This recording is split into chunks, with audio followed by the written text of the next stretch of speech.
Thank you, Michael, for joining us today. Um, the finance minister recently announced a slew of measures to boost economic development and growth in the country. And with that, she also announced major foreign investment reforms, which was a very welcome move to think about economic growth and economic investments, specifically foreign investments, in the same breath, was to me a very welcome move from the government. We were very surprised to see, pleasantly surprised to see that there were certain measures with respect to FDI reforms that were introduced in the economic growth package. These measures show the importance of foreign investment to the overall economic recovery from the slump caused by the pandemic. Before we go into the actual measures announced by the finance minister, let me bring in Michael.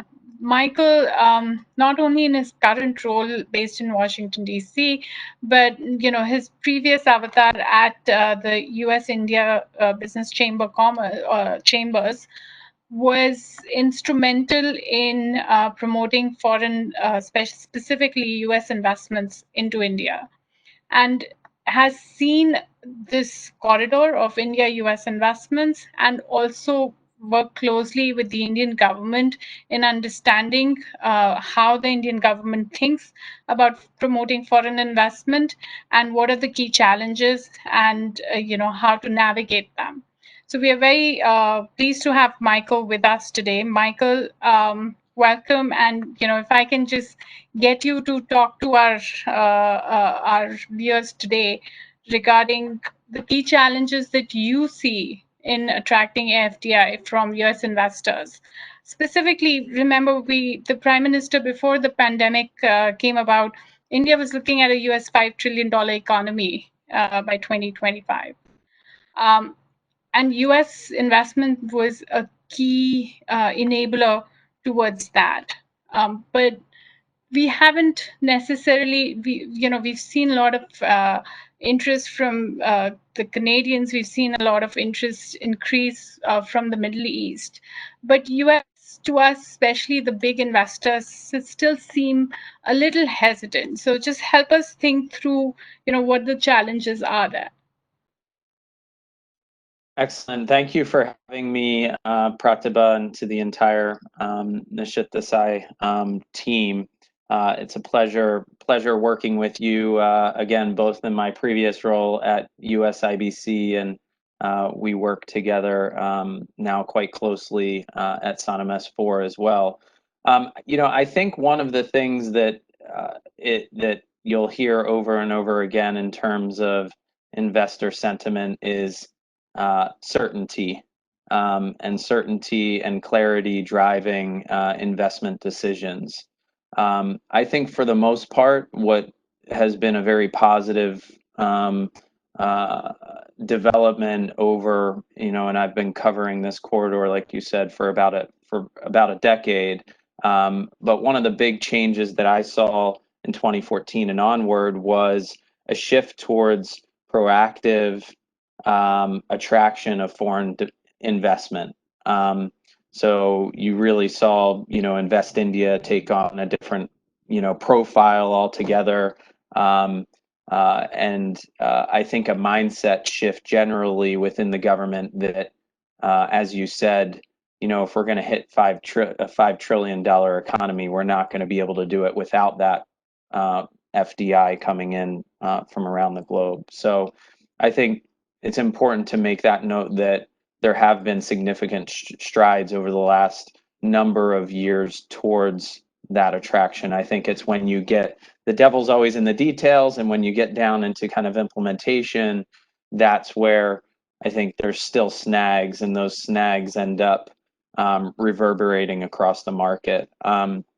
So one of the areas where I think has a large impact is just the need for industry and stakeholder consultation before decision making from the government. This, I think, happened a lot more frequently before, and then kind of saw it peter off a little bit. But I think recently, with some of the decisions about e-commerce that, have impacted Amazon and Walmart, kind of post facto, post huge investments made into India, kind of really send a chilling effect across the U.S. investment community, thinking, well, will the rules change, after we make that investment? I think the other area that we've been working with, our clients on to a certain extent is the equalization levy at 2% for kind of online transactions. And again, it's kind of this the need to do that industry and stakeholder consultation, because it'll help with the implementation side of things. The types of questions that we're getting are from a number of organizations that don't even have a legal presence in India. So they're asking very basic questions like, does this apply to us? And the way the law is written, it's quite broad. So, the answer is probably yes, but then it's like, okay, well then how do I comply? And the answer to that as an advisor is not clear, which, puts clients and industry kind of on their back heels and say, okay, well, let's just put India in the parking lot for now, and we'll address those issues later. So I think that's the number one thing, is kind of the importance of industry stakeholder consultation before decision making, because it has an enormous impact on the clarity of the investment environment. The second area, I think, is pushing forward with a number of the reforms that have already been outlined. We work very closely with your colleague Vikram Shroff, who leads the labor and employment practice at Nishith Desai, and I know is following the developments of the proposed kind of new framework for labor. But the fact that there will be a new framework has been kind of announced, but we're still not there. So again, we're kind of sitting in this in limbo until that clarity is provided. So I know for us as a company, we have taken this time to really look internally at different projects that might have been kind of on the back burner, because we are all not jet setting around the world, and from the government's perspective, they're not jet setting around the world to do different things. So I think COVID-19, I guess, creates an opportunity to kind of put some of those things that were on the back burner on the front burner and try to accelerate them through the system. And I think, with COVID-19 and the contraction that we're seeing around the globe and, economic activity, it's going to be important that some of these reforms be ready before we even get back to normal, because the global environment for competition for jobs is getting more competitive by the day as more and more countries face unemployment increases. So that's the second point: accelerate reforms.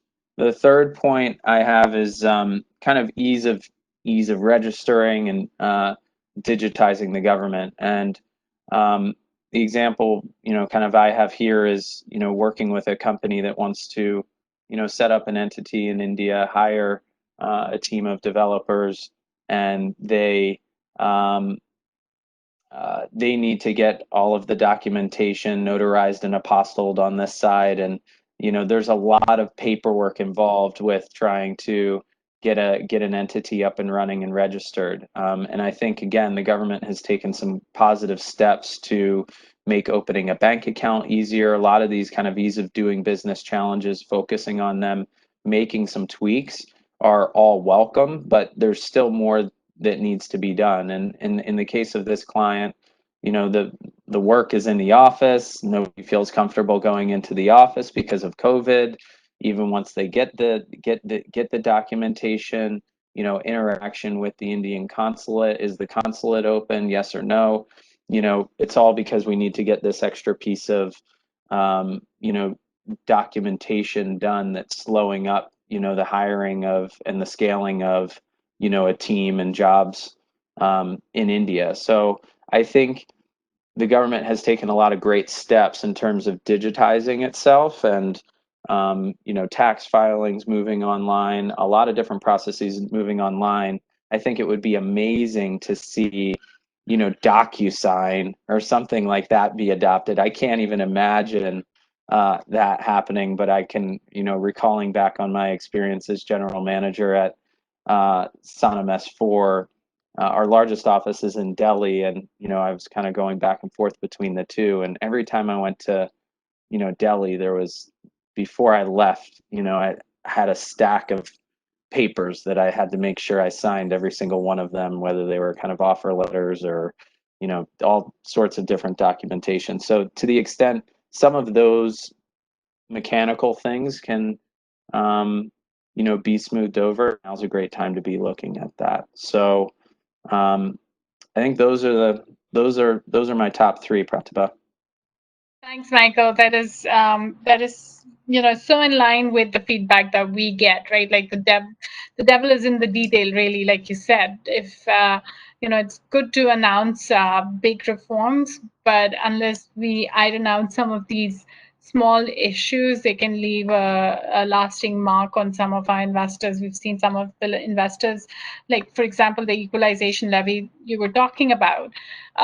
You know, when a global company says, I might not even look at India because it's so difficult for me to figure out, you know, how to even service the clients there and what really the law is and how do I implement it. And, you know, even Michael can't tell me, then you won't even know and you would have missed, you know, important global services that Indians could have availed.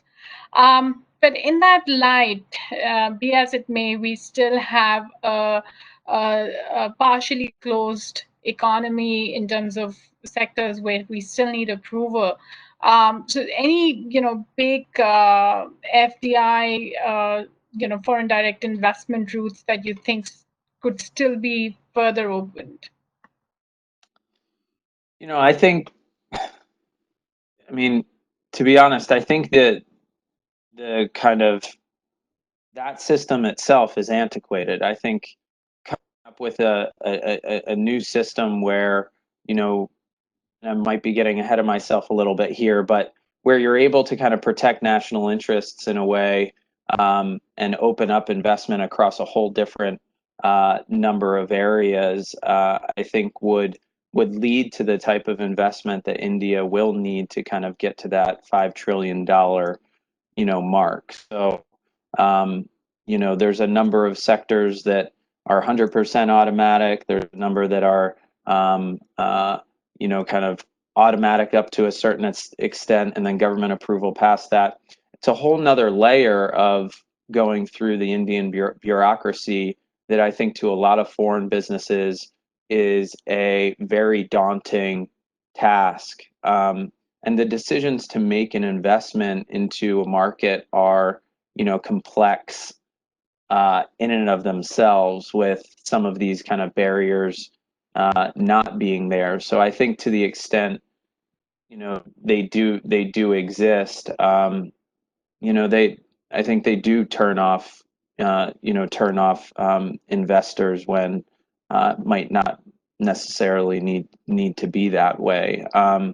In terms of the key sectors that India, you know, I think should be kind of doubling down on are, you know, pharma and high tech, because I think these are areas where I think everybody needs to be looking at where their competitive advantage is right now and how they leverage that competitive advantage, do what they need now during kind of COVID times to make sure that they're really ready to kind of lean on that going out into the post-COVID era. And you know, I think with the generics industry, with the pharma sector, you know, every major pharma sector or company in the world, it does business with within India in some way, shape, or form. So I think there's lots to leverage there. I also think in, tech, that is also something that's very unique to India. So to the extent India can be looking at the sectors that are close to and relate to the pharma space, relate to high tech, those are areas where they're going to be able to make a really strong pitch as to why a company should choose India over, another market.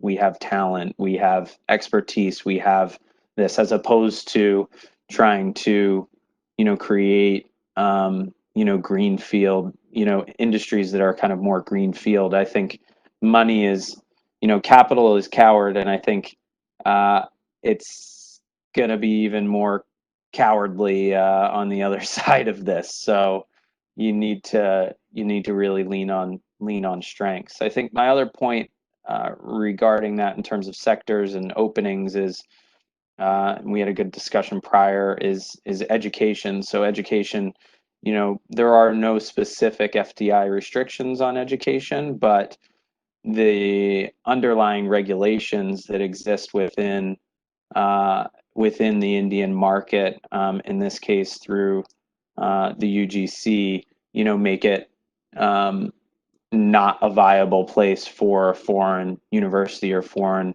institution to set up and engage in India. And if I'm just going to kind of pan back and put kind of, I guess, tech aside, but like health and education are two things that I feel like just can't lose on as a country in investing in, because there's so much impact in terms of jobs, in terms of quality of life for the citizens of the country, and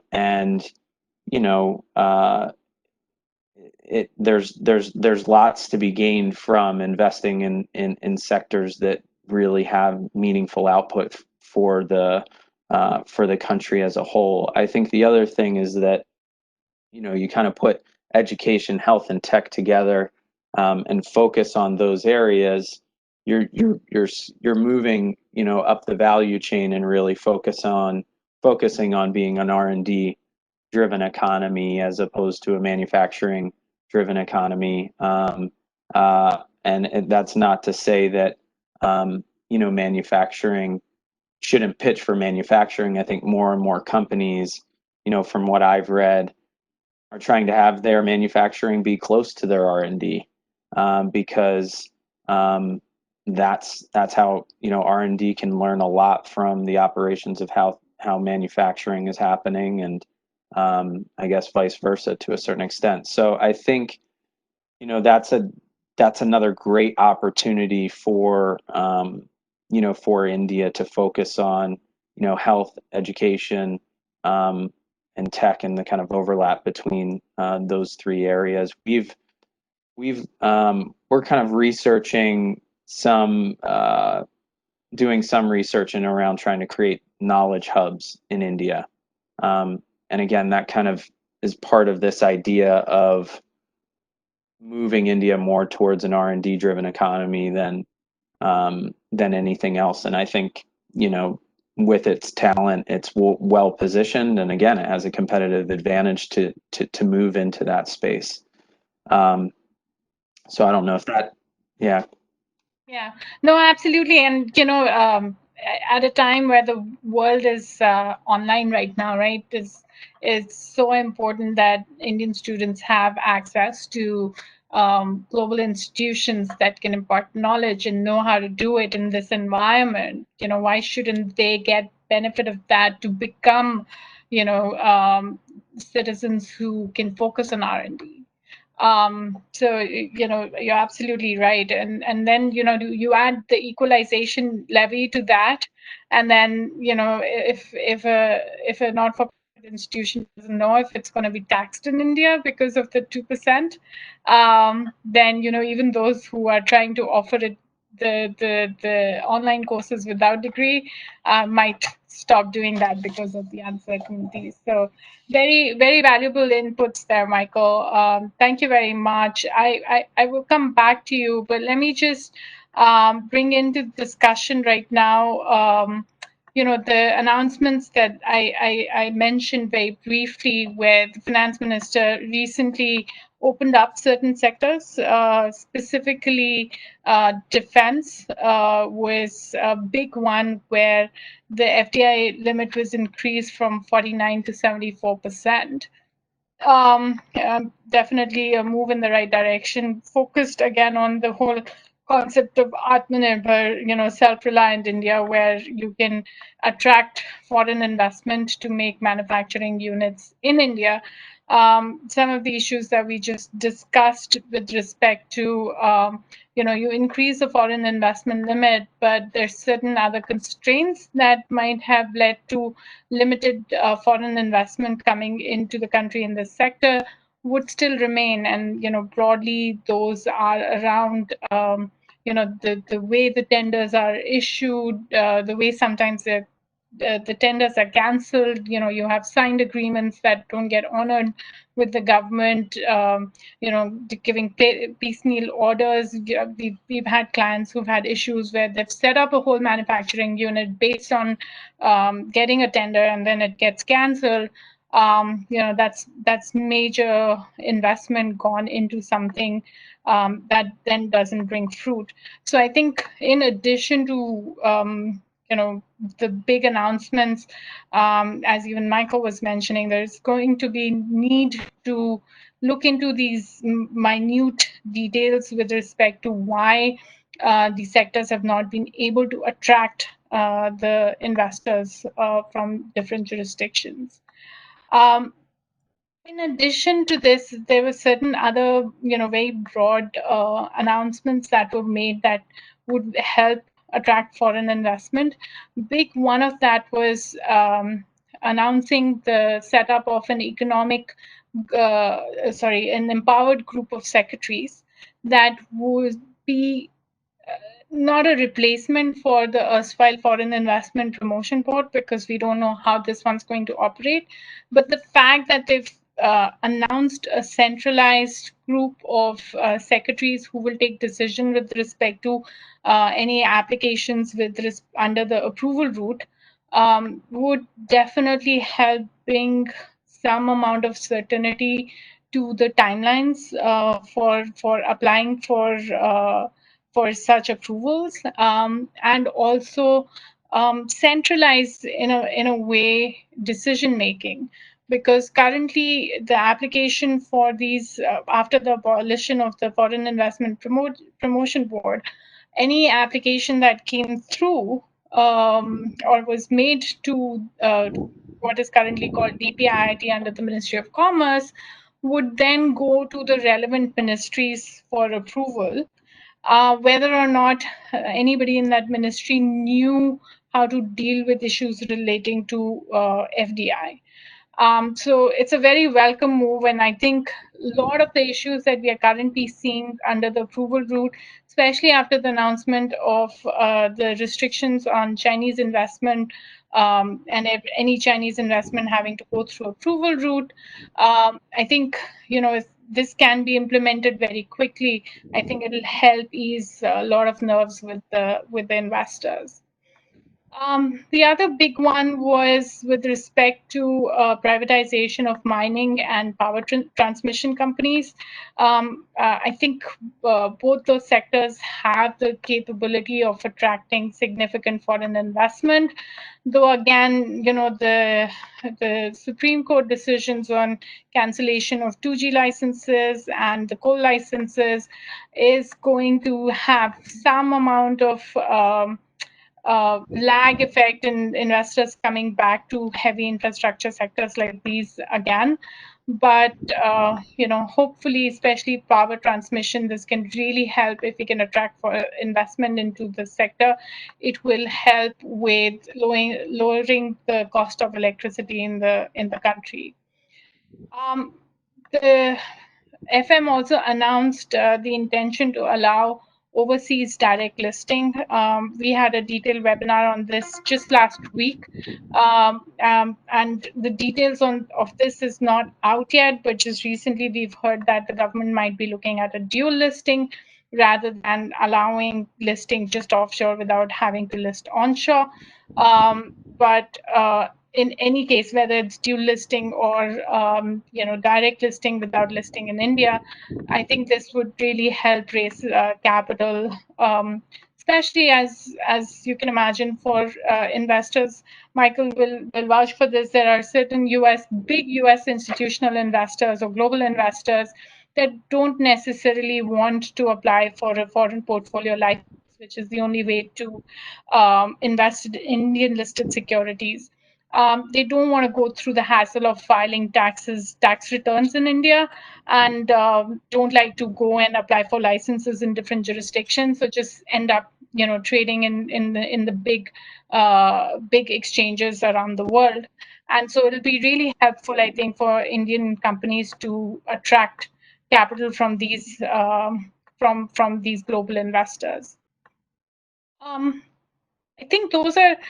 I'll just stop there. I think just very quickly mention the fact that the government also announced the intention of not having any sector that is limited only to public sector undertakings, and opening all sectors up to private investments. I think all these uh, announcements show the intent of the government in the right direction. I think, you know, very important aspect, and Michael was mentioning this also.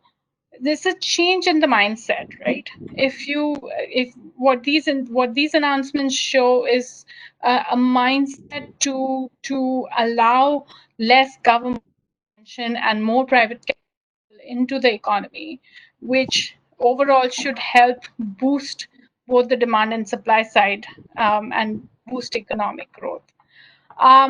Having said that, there are still, I think, significant challenges still remaining with respect to attracting foreign investment. Let me bring in Kishore at this point. Kishore, if you want to just talk about some of the big macro issues where, we might have been expecting changes, but didn't seem to have come through yet. I think that'd be helpful. Sure. Thank you, Pratibha. So I think when you are talking about foreign investment, all of us know that India has come a long way, right from the Foreign Exchange Regulation Act of 1973 to the subsequent 91, when India actually needed foreign exchange at that point of time, and then to the new law that was introduced in 1999 of Foreign Exchange Management Act, which has liberalized to a great extent the foreign investment into various sectors. And so was the case with the portfolio investment as well.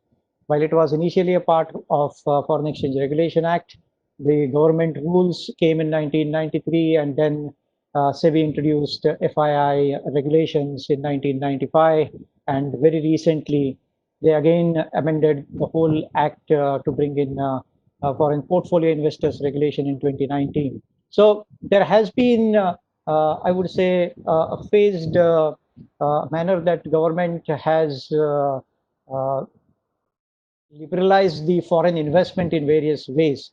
And considering now that almost all the sectors are under the automatic route, except a very few, I think time has come to see now that we really need these separate routes of foreign investments, because what has happened today is even under the non-debt instrument rules, we have separate investment regimes for the foreign investor. But I think the time has come that do we really need to complicate the things? For example, we have a separate regime for NRIs, non-resident Indians, investing on a repatriable basis, NRI investing under the portfolio investment rules, then foreign portfolio investors separately investing under the portfolio investment rules. All these can actually be made kind of a comprehensive under one schedule, and make it a life a bit more easier for the foreign investors to get into India. And in fact, The other problem that most of the foreign investors face is when they come through these different routes, there are different filing requirements under these separate routes. In fact, to that extent, I will definitely talk about one recent change that SEBI has done in respect of FPIs, that when an applicant has to make an FPI registration, there was a separate form, and then the FPI also had to obtain permanent account number for which a separate application was required. Opening for bank account and for dematerialization account, there were separate applications to be made to the local depositories. SEBI has recently introduced what is called common application form, under which FPI has to can make an application for all the four sets of the registrations, and I think that would become much simpler for the FPIs. Similar thing actually now government can look into for the foreign investment into India as a whole. The other aspect that the government can look into for in terms of easing of process and every now and then is that as and when they introduced any new rule or regulation, for that matter, any circular that is issued, there has to be a total clarity into it. And I think Michael touched upon that point as well, because there should not be any confusion in the minds of the foreign investors as to what the intent of the government is when they introduce these new rule by way of a circular or by way of amendment to the regulation. And importantly, there should not be a sudden change in the policy which would require the foreign investors to restructure existing investment.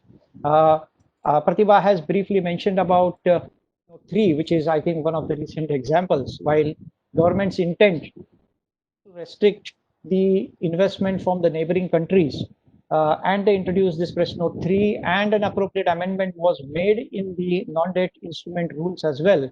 I think today we still are lacking in terms of its applicability, in the sense is it still applicable to foreign direct investments, and it won't be applicable for investments into LLPs, which is actually a subset of FDI as well.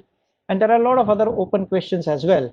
In terms of determination of beneficial ownership also, government is yet to come with the clarification.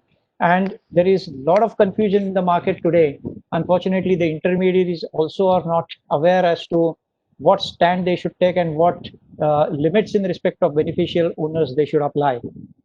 The other example I would very briefly touch upon is that very recently, when the FPI new regulations were introduced in November 2019, they brought in a specific criteria for category 1 FPI, is that the applicant has to be from the FATF member country, which means he should be from the Financial Action Task Force member countries.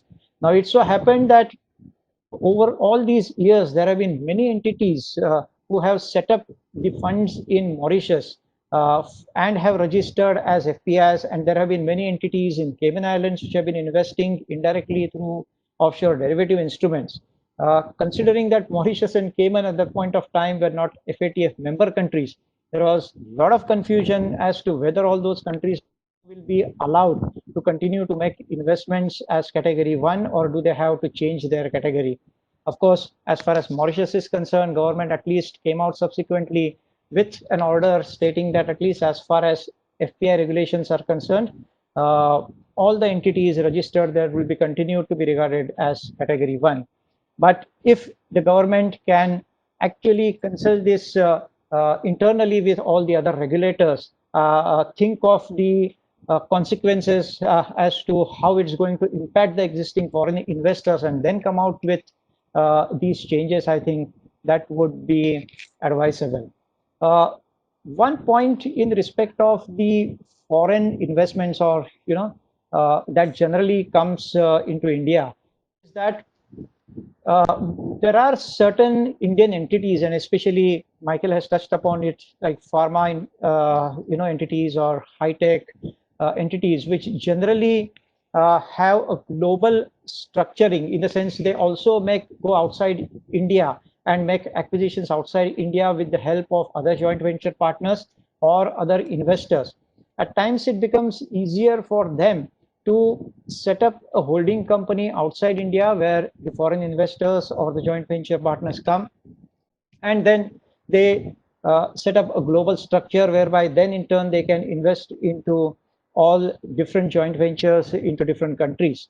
But the problem happens is when this holding company sets up an entity into India or a joint venture into India, from Indian entities perspective, this becomes a round tripping. And unfortunately, under the RBI regulations, the round tripping is not allowed.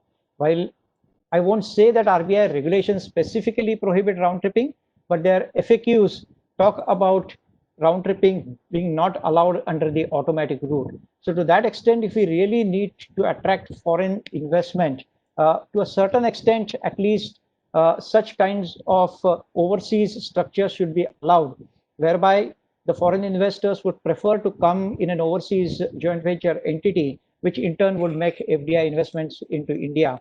And it may not be difficult to demonstrate to the Reserve Bank of India that money that is going outside India is not necessarily coming into India. Maybe one of the aspects they can try to do is that, like how in a foreign direct investment, when there is a downstream investment and it is regarded as an indirect investment if the foreign investors are holding more than 50% into that entity.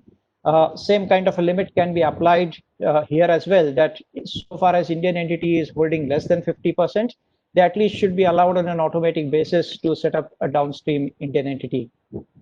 The third aspect is that we have often seen that there is kind of a miscommunication between the regulatory agencies, and that creates a lot of problems. And especially when we have SEBI, which is the securities regulator, and the Reserve Bank of India, which is the exchange control regulator. And if there is any investment route which implies both these regulators, that's where we have seen there are certain problems that are being faced by the foreign investors. One of the instance I can talk about is that when it was decided that foreign portfolio investors who can invest up to 9.9% in any Indian listed company can exceed that investment and go beyond 9.9%, subject to their investment being recharacterized as foreign direct investment. Now, it so happened that the SEBI in their FPI regulations made the change. The Reserve Bank of India in their NDI rules made that change. But unfortunately, it so happened that if and when this FPI investments becomes an FDI investment, what is the reporting to be done? Either by the FPI holder or by the DDPs, that is the local custodians, or by the AD banks. And here what happens is, while SEBI is the securities regulator, it has delegated most of its responsibilities to the local custodians. And same is the case with the RBI, who have delegated their responsibilities to the AD banks. Problems happen while these changes take place in the regulations. There is no proper clarification that is being provided to these intermediaries, and that's where a lot of confusion takes place, where they are unable to actually explain to their clients as to what kind of filings to be done and how that investment should be treated. So if the government and these regulators can try to improve upon some of these macro issues, I think it would become much easier for the foreign investors, in terms of easing of these processes for investing into India. Over to you, Pratibha. Thank you so much, Kishore. So much that can be done. But I think we have our own constraints in terms of how the governments looked at the Indian economy and the exchange controls in the past. But while Kishore talked about some of the macro issues which might take a little longer for the government to get their heads around in terms of resolving some of these issues, can you talk about some of the low-hanging fruits that we can look at to attract foreign investment into the country? Pratibha, thank you. So I think taking a cue from what Kishore mentioned and also what Michael was mentioning earlier during his arguments, is that of course devil is in the details, and how the regulations are interpreted plays an important role in terms of how efficiently it will allow investments to come in. And what Kishore was mentioning, that while these regulations are introduced with an intention to relax the investment regime, but often there are some clarities which lack, because of which the objective is ultimately not achieved. And one such example of relaxation was done in the form of allowing downstream investments into India. It is when an Indian company makes investments into another Indian company, and the first Indian company which is making the investment is owned and controlled by a non-resident, is when it's called as downstream investment. Earlier, the regime on downstream investment was such that any form of downstream investment was under approval route, and you need to take prior approval of the government in order to do that. However, over the years, there were relaxations made around that, but still some questions pretty much remained unanswered throughout the time that downstream investment was allowed under automatic route. And one such confusion was with respect to the deferred payment that they make as part of their downstream investment. And deferred payment basically is what allows you to not pay the entire consideration amount upfront, but pay it over a period of 18 months, which is currently permitted for foreign investments to be made on a deferred payment consideration basis. Now, downstream investment basically is a indirect foreign investment, and therefore every condition which is applicable on foreign direct investment in one way or the other is also applicable on those indirect investments being made. So the first question that arises in case of a deferred payment being considered as one of the options in case of downstream investment is that whether the limits of 18 months and 25 and 75% of the consideration being upfront is also applicable to downstream investments, which is basically a investment between two Indian companies. If the answer to that is yes, then the question arises is whether those would have to be reported in the same manner as a foreign direct investment being reported. Now, the reason why I mentioned about the reporting aspect is that even though it is interpreted under law that deferred payment is one of the options available for downstream investment, there is no reporting mechanism available for it. To go to the regulations today, if say a deferred payment is being made under the direct investment route, there is an option of filing multiple FCTRSs for each tranche of investment that is coming in. But that option is not available if somebody is doing that filing under the downstream investment route, which creates a confusion as to whether it is allowed as an intention of the law or if or whether it's not allowed. But as a matter of practice, we have seen this being considered as something which is permissible.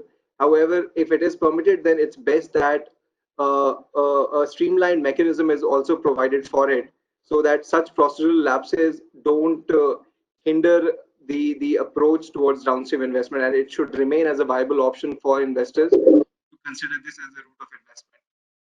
The other issue that we feel is with respect to the instruments in which foreign investment is allowed. As Kishore was mentioning that there are these multiple routes through which investments are being made, and there's a need to streamline those and consolidate them together. Similar sentiments go for different types of instruments also through which foreign investments are currently allowed. If it is a foreign direct investment, then today those investments can be made either by way of investing into equities or compulsorily convertible preference shares or compulsorily convertible debentures or share warrants. Whereas if this investment is being made under an FPI route or FVCI route, then there are other sets of securities through which the investments can also be made. Now, while foreign investments is allowed in a broad range of securities through these different routes, it is about time that there should be a consolidation of the types of instrument as well, and almost under any route, and when they consolidated together, investment should be allowed in any form of security.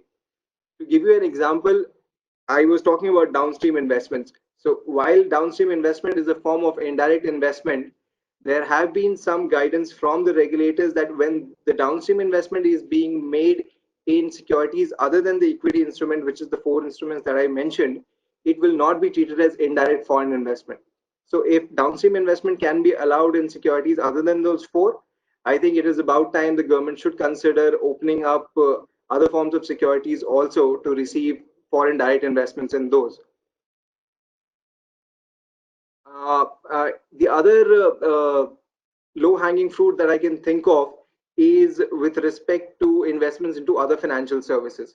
Now, other financial services is a sector that historically has been under automatic route, where FDI was allowed without having to take any government approval.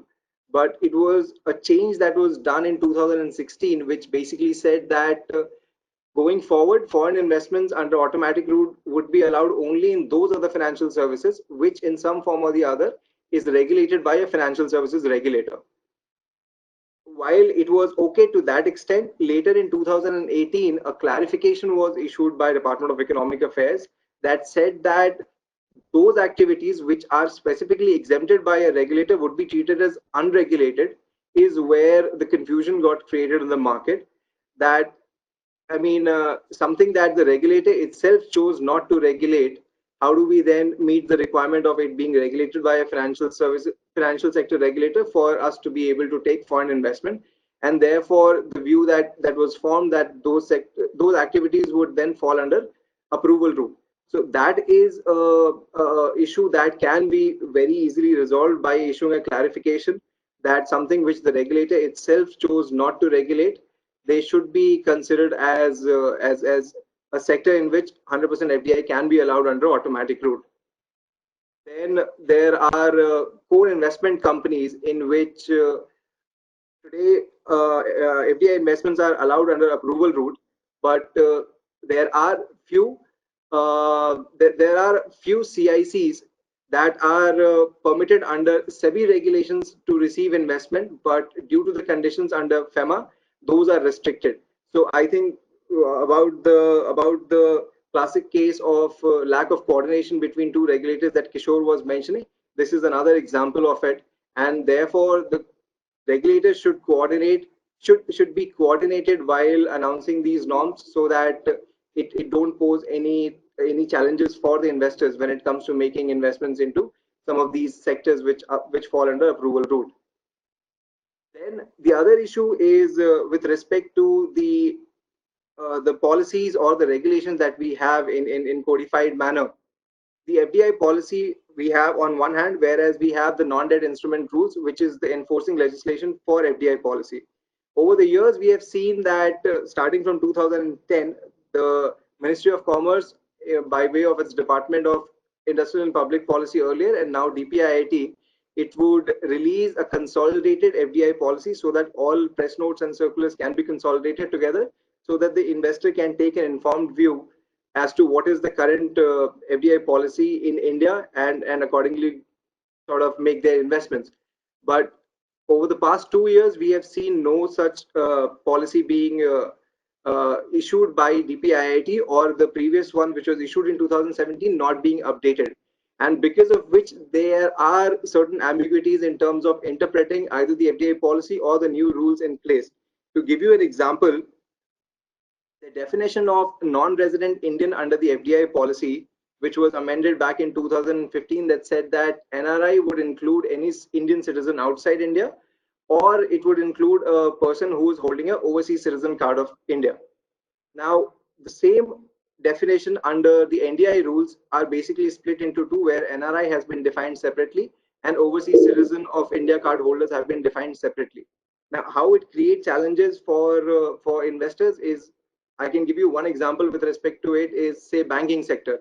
If the banking sector basically has one of the sectoral conditions that say that there is an individual limit on NRIs to invest up to 5%. Now, the question that arises is whether that investment limit is only on NRIs, or would it also include OCIs? If it were to be read only basis the definitions set out in the NDI rules, it appears that OCIs cannot invest in the banking companies to begin with. Whereas if we go and refer to the definition of the FDI policy, it suggests that both can invest, and this applicable limit is applicable in both cases. So there are some of these lapses between the FDI policy and the NDI rules. There were certain inclusions which were made in the NDI rules which are still missing in the FDI policy, whereas the new policies by the government that are being announced, we see those are still making changes in the FDI policy, but the fact that that document is not updated, that also somewhere creates challenges as to whether those new press notes need to be read and interpreted in line with the text of the FDI policy, or those need to be interpreted in line with the existing law, which is the NDI rules. So these are some of the broad issues that I think are something that can be resolved in a short-term period, and that would help boost investments to a great extent in India. I think over to you, Pratibha, with that. Thanks, Prashant. Some of these issues arise from the fact that you've got the FDI policy being rolled out by the Ministry of Commerce, the NDI rules being managed by the Ministry of Finance, and FEMA being regulated by RBI. So, right there shows that the system would create issues in terms of interpretation and mismatch in terms of some of these policies and regulations. To me, that's the lowest hanging fruit, consolidate it all in one place. Also, my pet peeve is really right now the pricing guidelines. For those who might not know, currently the FDI policy and the FEMA regulations provide a restriction in terms of if you're a non-resident is doing a transaction with a resident Indian, then you have to do it at a fair market value, where the fair market value works in favor of the Indian resident, depending on which side of the transaction the Indian resident is. This was put in place at a time where the Indian economy was just opening up to foreign investments. The Indian promoters, initially cried foul for some of the provisions that were put in place, whether in terms of conversion of some of the convertible securities or certain other provisions. So Indian promoters said, these are global investors, know what they're doing, we don't know what we are doing, etc. And hence, these protectionist policies were put in place. We are, way 2 decades into that. And really, even our startups know how to negotiate with global investors now. And some of these pricing guidelines actually hamper our startups because they're not able to get, let's say they are doing a round for themselves, and then very quickly after that you have a foreign investor coming in at a much higher valuation. The tax authorities might question them why, and that's really not a place you want to put a startup or its promoter, and you want them to on business and not on these regulatory issues. So really some of these protectionist policies that were put in place need to be re-looked at, according to me.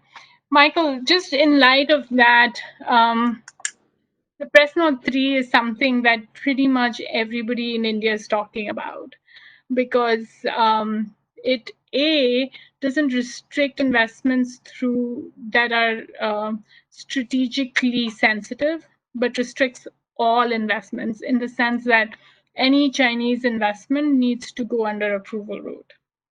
Now, in the current environment where we have a border dispute going on, it is understandable that sentiments are running very high.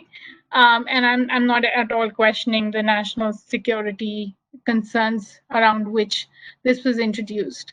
But US has its own national security law, CFIUS, which works very differently. And I think while we try and protect Indian businesses or restrict Chinese investment due to national security concerns, it would be helpful to think long term and understand how CFIUS works and how is it different from Press Note 3, and what you think would be a better approach. Sure, thanks. I think just looping back to a couple of the points in terms of, I think the general framework and the mindset shift of making India a globally competitive marketplace. I think having that frame into the policy decisions would be really helpful. And I kind of laugh at the fact that the Indian government is trying to protect the Indian businessman or woman of from bad dealings from foreigners, because if from my perspective, I've never seen better negotiators than the ones that I've seen, in my company and outside my company in India. So I think, I think India is ready to be, unleashed in terms of being able to stand up on its own, 2 feet from that perspective. In terms of the the press note 3 and CFIUS, I couple of observations. One, India is really kind of hemming itself in terms of specific geographies, and I believe there were already some restrictions that were in place about foreign direct investment, for example, from Pakistan before, and this press note 3 just expanded those geographies to include any country that borders India, which of course China is one of them. It's missing the point of the kind of national security interest from my perspective, because you might actually have an investment coming in from the US or Germany or Israel, or who are kind of perceived as friends of India right now, given the current situation. But they still might not want a US company or an Israeli company buying up and building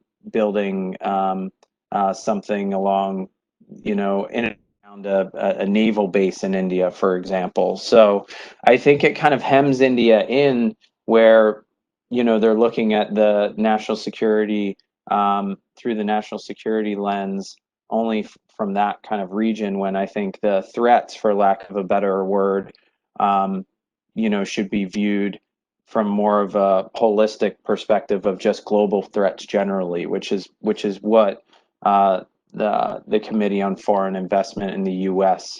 does, what CFIUS does. And I think, to your point, instead of applying to every investment from those countries, I mean, the CFIUS approach is much more narrow. It applies only to investments that kind of impact the critical infrastructure, that will have some sort of nexus with national security and the critical infrastructure in the US. And then it gives the flexibility of the state to identify, investment will have that impact.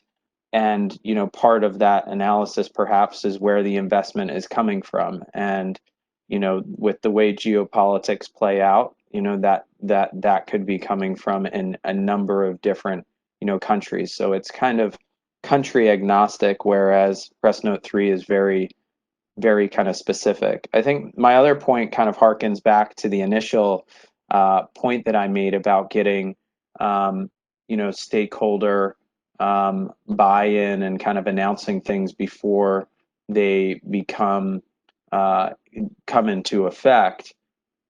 And that's, you guys are the experts on this, but just doing a little bit of kind of research, there's still a number of questions that come up. Does China also include Hong Kong? Does China include Macau? Does China include Taiwan? How, there's when you're releasing a note or guidance, if there's more questions than answers, it's really going to put investors on their back heels and slow those investment decisions that could be otherwise be going into the country. So, again, I think to your point, nobody wants to question the motives of any sovereign state in terms of their defining their national security interests. But I'm pretty sure, a textile manufacturer from China or Bangladesh does not have this to invest in India, probably does not have, will not kind of be impacting any national security interest. So if you just more focused on the national security interest as opposed to where it's coming from, it would actually hamper a smaller amount of investment, if that makes sense. Absolutely. And I think that's what India will probably have to look for in the long term, once the rhetoric or the issues around I wouldn't call it rhetoric, just the issues around the border dispute settle down. Michael, we have a number of questions, but we in the interest of time, we're answering them online. But just one quick one for you, and then we can close. Question from Subrajit, with respect to impact, what do you think is the impact of FDI in manufacturing on the host country? And, what can you do to avoid those pitfalls, so as to say? So what is the impact of FDI in manufacturing? Like how do countries attract manufacturing? What are the best ways to attract manufacturing? There's a whole debate, I think, over attracting FDI in manufacturing versus being a knowledge economy or R&D or services. It comes with its own pitfalls in terms of the impact on environment, the increasing issues around the kind of jobs it creates, high end versus low end. Just is that what India should be looking for? There's a lot of debate in India about we focus more on services and more on R&D, and look at China, it's moving from manufacturing to a knowledge economy. Shouldn't India just start from there rather than looking at manufacturing, moving to India? Yeah, I think it's all about focusing on the country's strengths right now. I think doubling down on those strengths. And I think India can make a manufacturing a competitive manufacturing pitch, but it should probably leverage the existing strengths that it has. And that's why I mentioned kind of pharma, the tech space as areas where I think they do have a unique India does have a unique proposition to make. But the manufacturing, I think, is also becoming increasingly digitized. So there's automated. So, I think also that the idea that manufacturing is this huge job creator, I think that is eroding with the speed of automation. So I guess that would be, my comment on, FDI. I think the other thing with manufacturing, back to my comment about accelerating reforms, there still needs to be more clarity in and around labor. There needs to be more clarity around land. So these are areas where, if India is really wants to continue to press on the manufacturing piece, those are reforms that I think would certainly put it in a better position. But I think focusing on its strengths and being able to build upon them both on the services side, on the manufacturing side, will allow kind of economies of scale and the integration that a lot of companies are looking for between kind of their R&D and manufacturing to happen in India. Thank you, Michael. We've really run out of time. We're 5 minutes above our designated time given to us. Thank you, Galit, for extending that. Nishith, do you have any last comments?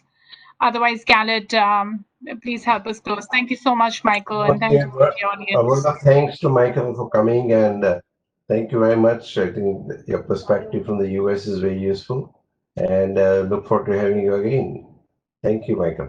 And thank you, Pratibha, for Excellent. very good job done.